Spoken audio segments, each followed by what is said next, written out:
The original mermaids didn't sing to sailors. They screamed. And those sailors? Most of them never came back. Everyone thinks mermaids are cute, romantic sea girls who brush their hair with forks. But the truth? Mermaids have a much darker, bloodier history than Disney ever dared to show. In this video, we're diving into the horrifying real legends of mermaids.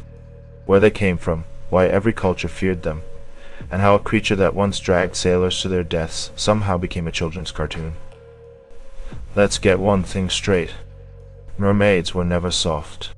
They were ancient, mysterious, dangerous, and absolutely terrifying. The earliest mermaid legends go back thousands of years. We're talking 1000 BC, ancient Assyria. That's where the first known mermaid myth begins, with a goddess named Atargatis. She was so ashamed after accidentally killing her human lover, she dove into a lake to become a fish. But the gods said no. Only half of her could transform. And boom, the first half fish, half woman. But that story, that's not a fairy tale. That's a tragedy. A woman punished for love, for being too human, too divine, too emotional. And this pattern repeats. In Greek mythology, they had something called sirens. And yeah, you've heard of them. But here's the plot twist. Sirens weren't even mermaids at first. They were bird women, straight up monsters, who lured men to crash their ships with hypnotic songs. Later, during the Middle Ages, they were merged with mermaids, and became these ocean-dwelling femme fatales. So when sailors heard about mermaids, they weren't picturing a dreamy girl in a seashell bra. They were picturing death. In Scotland, they told stories about the selkie, creatures who looked like seals in the water but could peel off their skin and walk on land as humans. If a man stole a selkie's skin, he could force her to stay with him. Sounds romantic? Nope. She was a prisoner, staring at the sea, waiting to go home. In Ireland, they feared the merrow, fish-like beings who could be friendly or terrifying, depending on how humans treated them.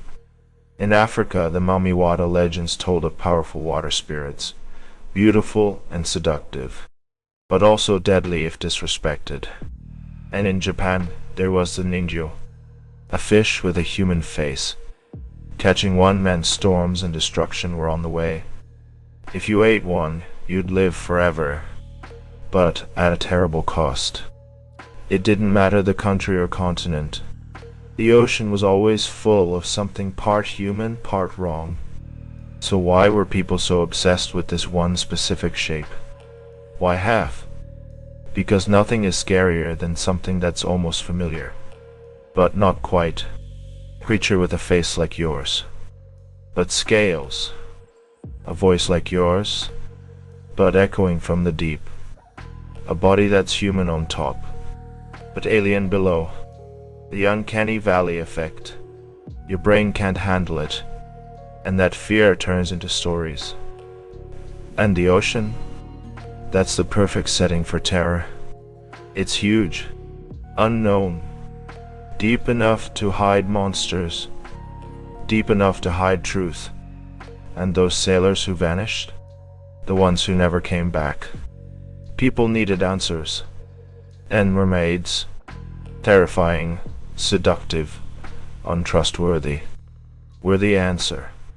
Mermaid myths weren't just stories. They were warnings. They warned men about the sea, about temptation, about wandering too far from land or from morality. In many cultures, mermaids were used to explain why men disappeared at sea, but also to blame women. If a ship crashed, a siren must have sung to them. If a man went missing, a selkie must have taken him. The mermaid became a scapegoat, not just for danger, but for desire.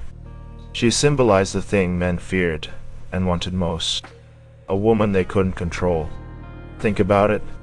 She was beautiful, mysterious, lived outside human society, had power, could destroy you without lifting a finger. And worst of all, she didn't need you. That's why, in most of these stories, mermaids aren't punished. They're demonized. It's the same pattern over and over. A woman with power turned into a monster. And this isn't just ancient stuff. Fast forward to the 1400s, the age of exploration.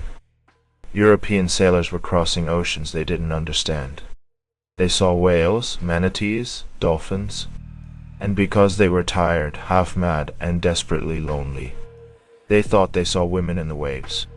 Christopher Columbus himself wrote in his journal that he saw mermaids.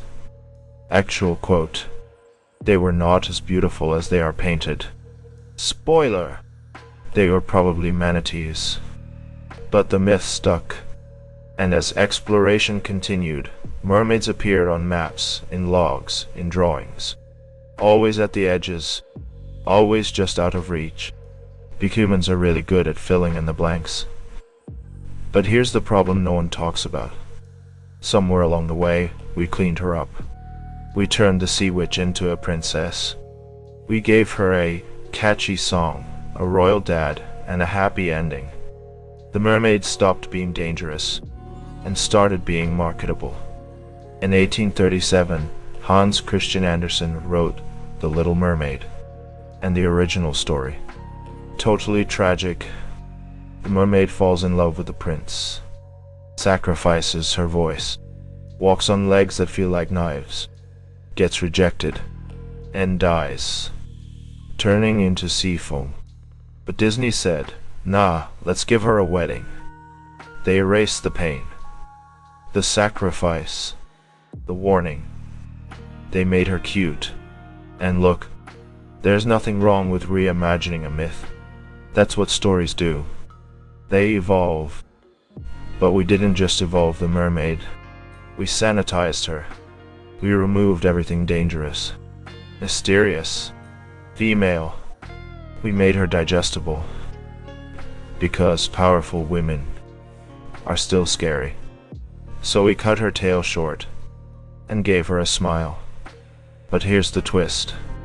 Mermaids never really went away. They just went underground.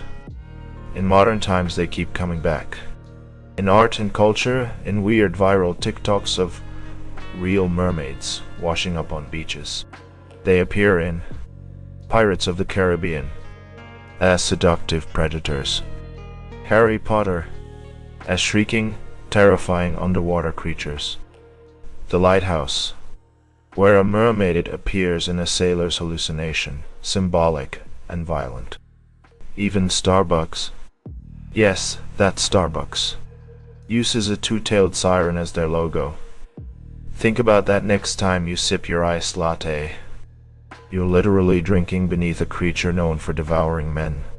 So ask yourself, why do we keep bringing her back? Because deep down, we still don't trust the ocean.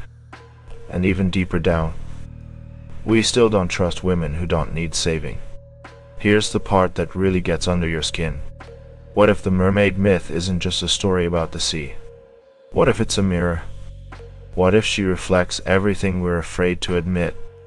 That humans are fragile, that love doesn't always save you, that power can be quiet and deadly, that freedom comes with loneliness. The mermaid isn't a fantasy. She's a question. One half of her belongs to our world. The other half never did. And maybe that's why she still haunts us. Not because she's real, but because she almost is.